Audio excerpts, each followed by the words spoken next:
Okay, it looks like the stream. Let's make sure the stream's working. Just gonna bring up YouTube in my browser.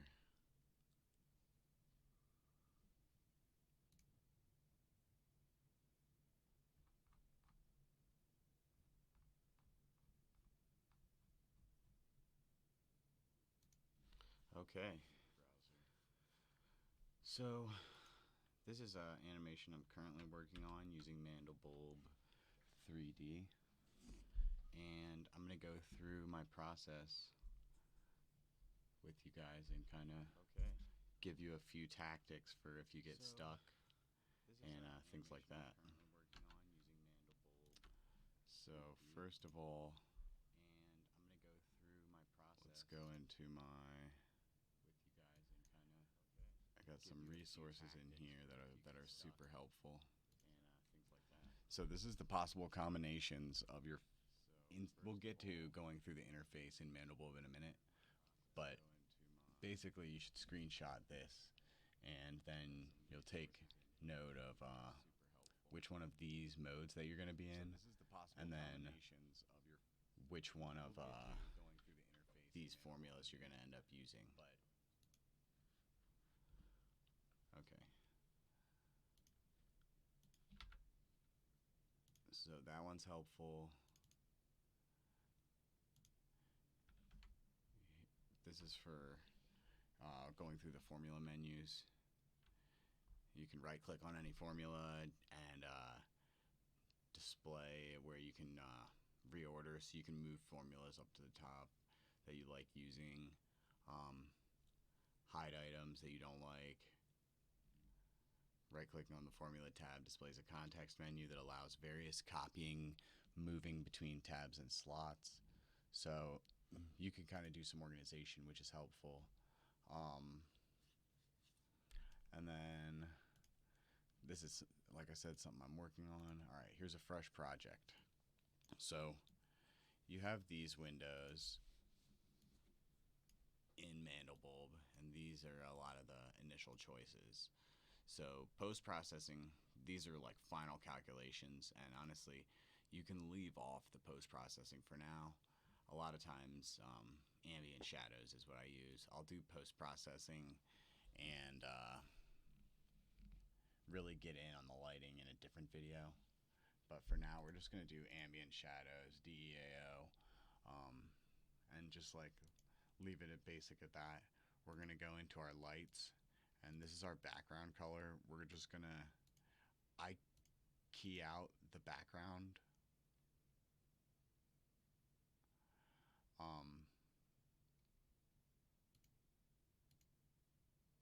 So now the background's black. This calc minus button is a great tool for just getting your render into here and making sure it works without having to spend a lot of the render time to get it going. So I just made it black so I can keyframe it out. A lot of people will just use like a really bright green color as well, but I'm a fan of the black because I can use the animation with just the black background as well. I think the bright green may do a slightly better job of doing stuff. So let's start out. Let's figure out. Let's add a couple colors. Let's just change up some of these lights. Add some highlights.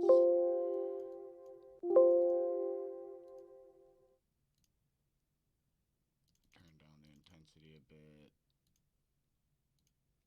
I'm gonna make this a more dark, rich color, and then let's calculate 3D.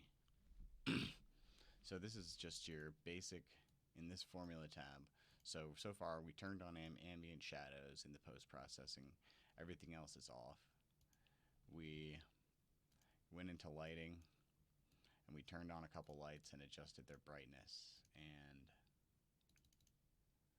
add one more and maybe move its position, and then turn it down slightly. Okay, so that'll work for us for now. We're gonna save this tutorial too, so I can use these lights later again if I want to. or I can start with this as a base, and I can kind of move up from using this as a base to point the mic more in my face, and hopefully that helps. Is that a little better volume-wise? Okay, so we're keeping it small for now. This is where you control the image size, and you can do the viewing. You can change the viewing scale as well, and up to 1 to 3 will actually do anti-aliasing and remove fragments. Anything past that, you're just viewing it smaller, but 1 to 3 will give you an anti-aliasing effect. So let's go and do a quick setup in calculation. I'm going to set this up 0.1 for now. We might go smaller.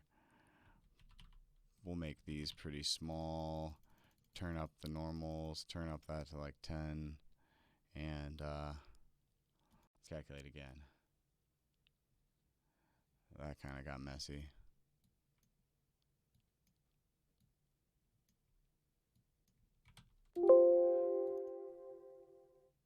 All right, we're gonna stick with 1 for now. We're gonna have to mess with this. Is the DE stop is like has to do with how far away from the camera you are and how much detail on the surface that you're showing. So I might make that a 16 by 9.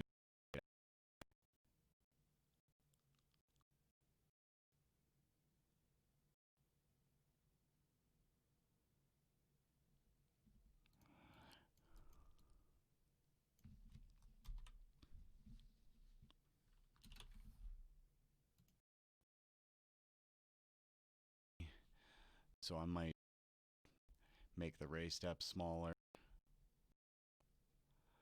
but we're not going to end up working with this. We're going to go through and find something a lot different. This is the same fractal. This is a little more advanced version of the one that Vectron spits out. You'll see a lot of people make with Cinema 4D Vectron. So here's all of these formulas we have. And we're just going to do some experimenting with underscore sine y. To start off, I'll just throw in this. Let's throw in, I don't know. Oops. Menger 4, just to start. So click formulas, load them in. Stop, do calc minus. We can see that's just a shape. But what I can do is go in here and use this mutation tool to sometimes find really cool things.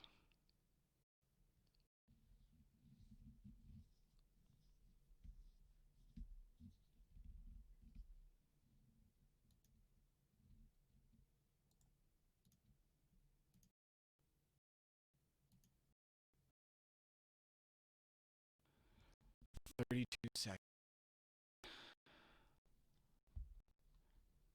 That's one of the first things I'll check when I load mutation. So I have the mutation in here. Control these to control what sort of options you're getting. And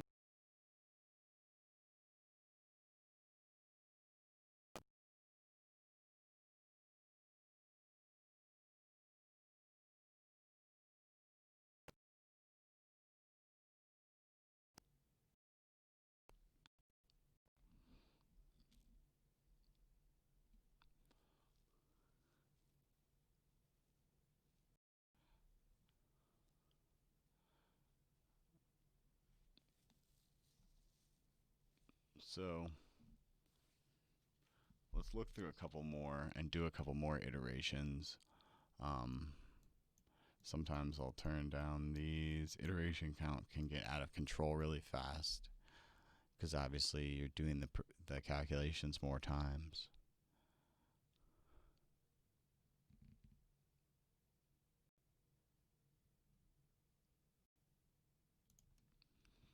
And you can scroll back through previous sets of renderings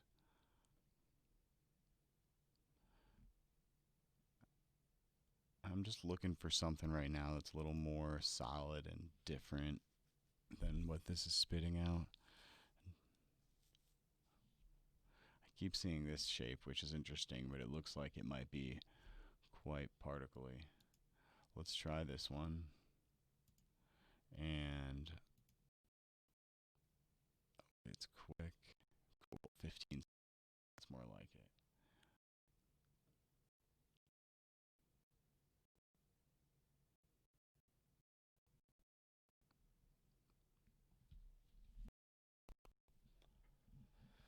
All right, so I'll just render a couple things I kind of glazed over in this. Width, height. You can set aspect ratio. Right here, right click. You can change what sort of aspect ratio. I'm using 16 by 9, but you could set it to 1:1 if you want to do square output. And you can't reset these two, but okay, this looks pretty cool already. But I'm going to go into the navigator and make sure that these windows are open for the advanced make sure those windows are open for the advanced controls.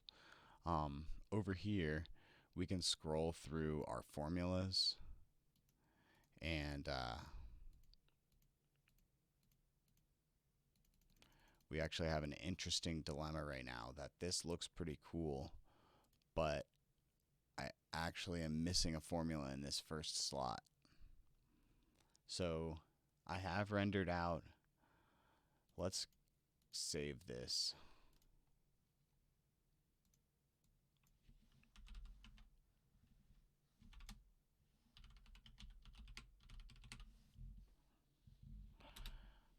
Just in case we mess it up or we crash.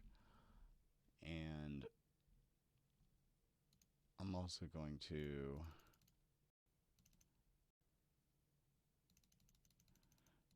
rotate it. I do quite like this design. If you hold down shift, then you can move more finely in here.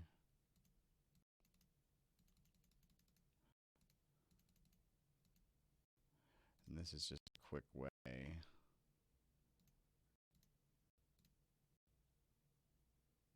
So view to main now, and I'm going to again.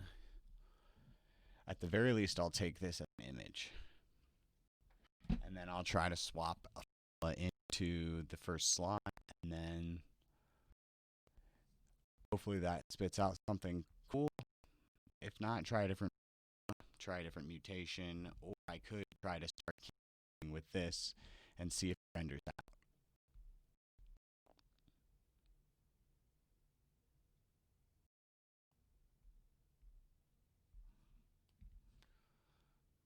Okay, so I'm going to save a picture of this because I like it.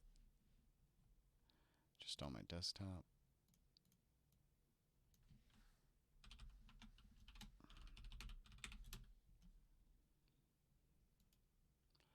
And then I'm going to go into animations, and I'm going to press this button to make a keyframe. I'm going to set up a quick animation using this, and then I'm going to go and experiment with it and see where we can get filling in something in the first formula. And I'm going to go ahead and save this as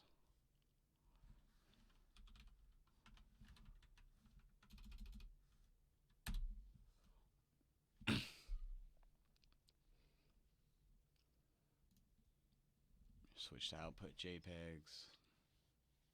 And we'll get to messing with those settings. We'll get to messing with those settings a little bit later. All right, let's go back in here. Now what we can do is we can figure out, we can always reset by hitting this parameter button. So I can go in and I can morph and see what we can do. That's quite cool.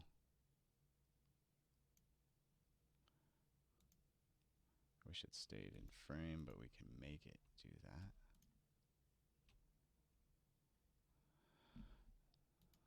So then I can either send this to the main screen using this, or I can send it directly to the animations using this button. But I'm going to go see what everything does, and then we might come back to this value of 1.225.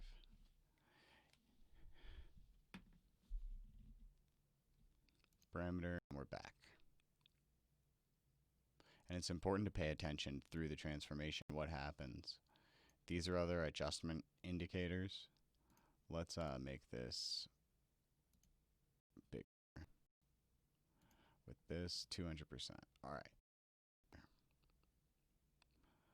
So it's important to pay attention to what happens in case there's a jump that occurs. This looks rather smooth, like things just disappear and appear, but sometimes different parameters will actually jump instead. Oh, that looks like it goes nicely. The other direction too, or no? Not really. Up to here. But okay. Parameter, and we reset. Let's go to the third this is another of a similar formula, but slightly different. That one makes everything disappear but leaves a large amount of shell.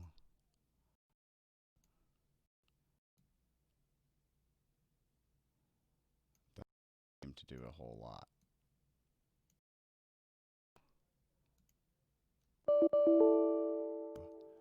But it doesn't like the form. It seems like it's doing a lot of work when that sort of thing pops up.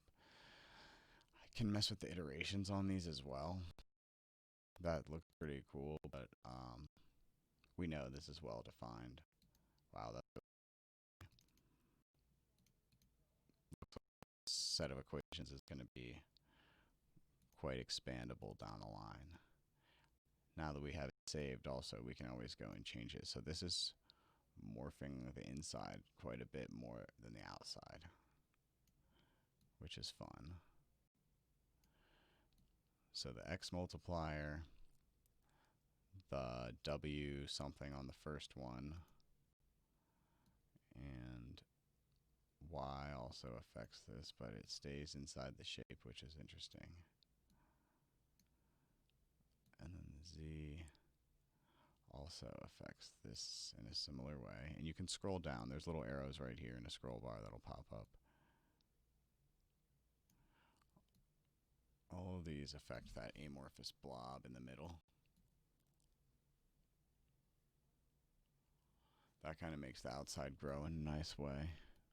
But it also kind of makes it look like it goes particly, which we don't want it to get all scattered. I don't think it looks very good if it scatters. So, all right. So, we're going to go ahead.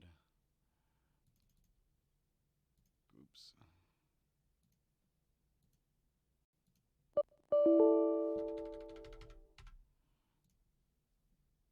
We're going to go to Formula 2. Click here, 1.225. Then I'm going to slide back one, recenter the frame, and check to make sure I'm over this slot. If I was over this one and I press this button, it would replace it. And I don't want to go back in and just replace my frame. All right, so now we'll do another save in case we crash. Yes, I want to replace it. And then we'll go and we're going to make it especially, for the video, we're going to make it especially small, but I can render a preview of what this will look like as it animates. So that's pretty cool, I think.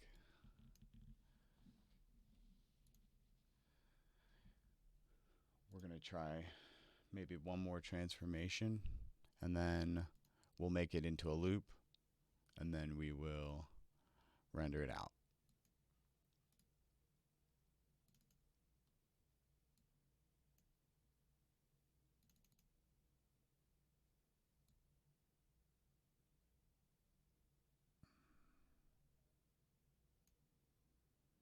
Actually, we're just going to render it into a loop now.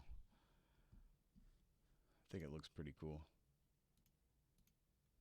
So first of all, I'm going to go into processing in here, and this will allow me to change overall values in this window on all the frames, even if so this is the way you go back and affect everything if you really want to change stuff about your rendering. So we're just going to change the number of subframes to render between, and we're going to make that 360, because there's quite a lot of change, and we could make it even higher actually. Let's do higher. Let's do 720, and because I'm doing 60 frames per second, so multiples of 60, and then I'll go put values to all keyframes, exit. It doesn't look like it's showed up, but as soon as I hit that, it has. Then I'm going to click loop animation to make it loop back to the start. There's other options for post-processing where you can save your Z buffer, which I don't 100% understand, but it has something, it's similar to like a height map, and it allows you to apply a depth of field after the fact, maybe too, in a nice way. Let's make a folder.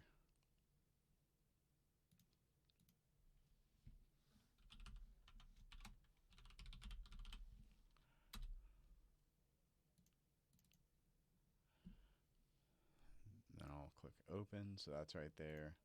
We'll save one last time, because more often than not, I crash at least once during rendering an animation. One more thing I didn't show you guys, but you can crank up your thread count if you have a multi-threading machine. This is a Threadripper 1950X, and it allows me to go up to 64 threads, which really helps with my rendering. The MB3D only uses your CPU to render, and it uses as much of it as it can. So I've saved, and now I'll hit start render, and see, I'm already failing. Not enough memory. I hold down escape, hit stop, and I'm gonna have to come back in. So I quit. This is why I save so much. It's a free program, so you can't expect it to be perfect.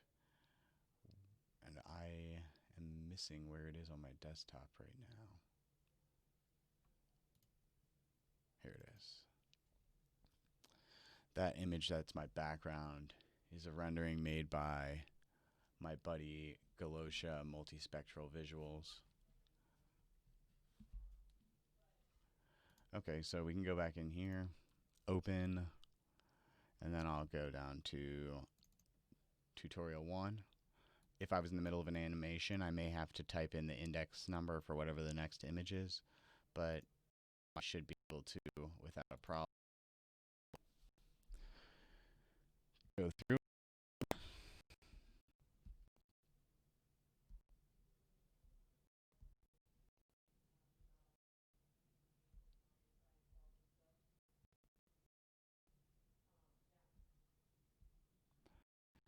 So after there's the first frame, it seems to be working well. I'm going to start it over, and I'm going to set up Archer and aliasing, and we'll see how I can make it before it becomes large frame rate. Because right now, the computer would rip through this animation in a day. Normally, I'll put it up, just let it run overnight every single day.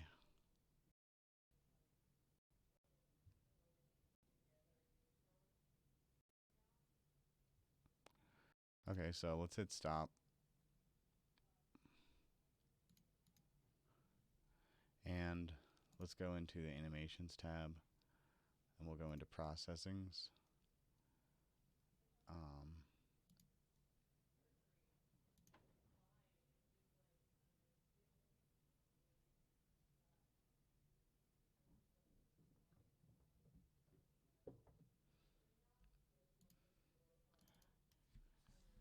We can go ahead and scale it up twice to 7680 by 4320. 80 by 4320, and then we'll anti-alias once. So it'll actually be, in reality, it'll be 3840 by 2160, not the larger size. I'm going to go ahead and save again. Save. Yes, I want to replace it. Start rendering. Out of memory, decrease the image size. So that's not going to work.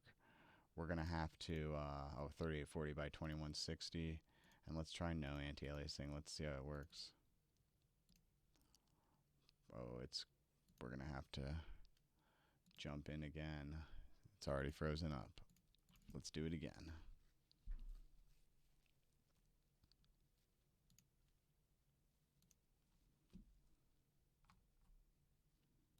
You can already see that it is much nicer to save often and just restart when you get stuck. 3840 by 2160 and anti-aliasing by 2. Now let's start if this gets any less fuzzy.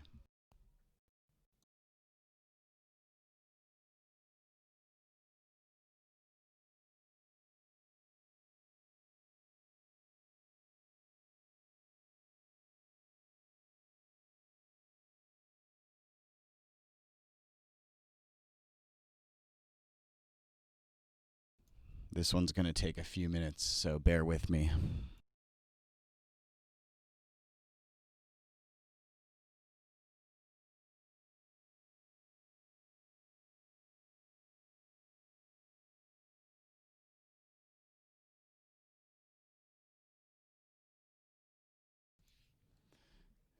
In the meantime, I will put on some music I've been working on.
And we're still rendering. Let's listen to another one.